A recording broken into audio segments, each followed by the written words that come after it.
Malam RF Listeners, kembali lagi dengan kami di Rewatch Film. Kali ini kami telah merekap alur film Tom Clancy yang baru. Segera klik subscribe dan yuk kita mulai alur filmnya.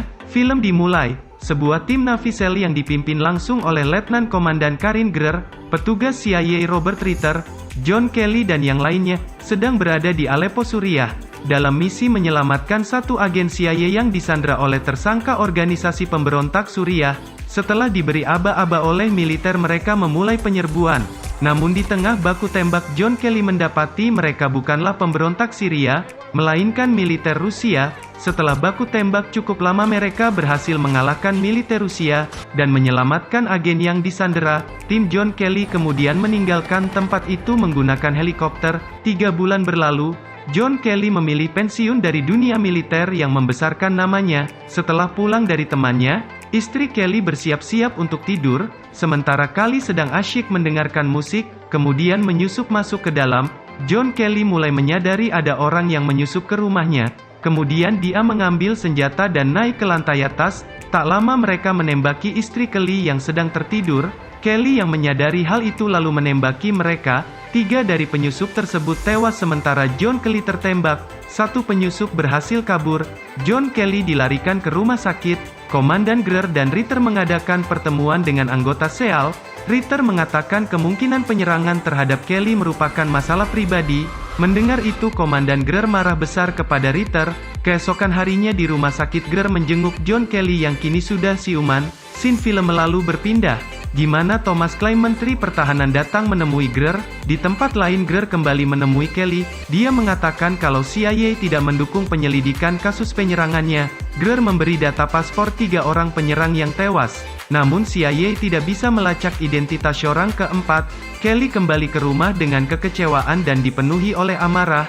Dimulai dengan si diplomat. Dengan menabrakkan mobilnya, Kelly kemudian membakar mobil tersebut lalu dia masuk ke dalam dan mengancam si diplomat.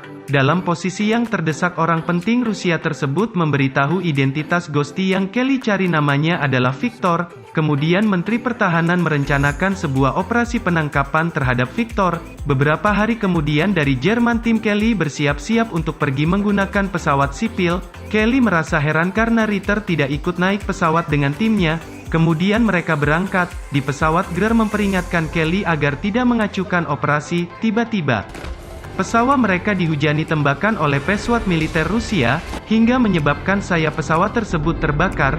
Di tengah keadaan genting tersebut, Kelly masih sempat menyelamatkan perlengkapan senjata yang dia bawa. Beruntung Kelly, Greer lainnya berhasil selamat, dan jatuh ke laut lepas Rusia.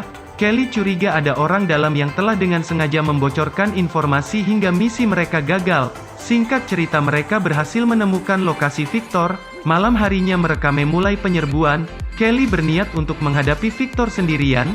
Kelly kaget melihat Victor mengenakan rompi bom yang siap untuk diledakkan. Sebelum meledakkan diri, Victor mengaku kalau dia adalah mantan CIA. Pada saat yang bersamaan mereka ditembak oleh 2 orang sniper. Kelly dan timnya mulai kewalahan. Greer mulai menyadari kalau operasi ini adalah jebakan konspirasi elit pemerintah. Kelly yang bukan lagi bagian dari militer dengan terpaksa mengorbankan dirinya, dan menyuruh timnya yang lain untuk menyelamatkan diri. Kelly menghadapi polisi Rusia yang berada di bawah itu sendirian, sementara Greer dan yang lainnya sudah berhasil keluar dengan selamat. Di saat itulah Kelly melakukan penyamaran dengan memakai seragam dari militer Rusia. Ia berhasil keluar dengan membajak ambulans menuju ke markas mereka. Di sana Kelly kembali menggunakan kapal. Di dalam kapal itu Ritter memberitahu Kelly kalau dia akan melaporkan kepada pemerintah kalau Kelly telah gugur.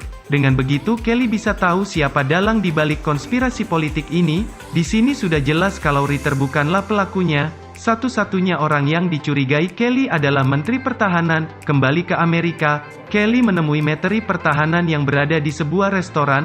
Kelly menjebak menteri dengan pertanyaan jebakan. Terungkap kalau sang menteri dalang di balik semua kekacauan yang terjadi. Lalu Kelly memaksa menteri masuk ke mobilnya. Menteri Pertahanan akhirnya mengaku kalau dialah dalang di balik semuanya.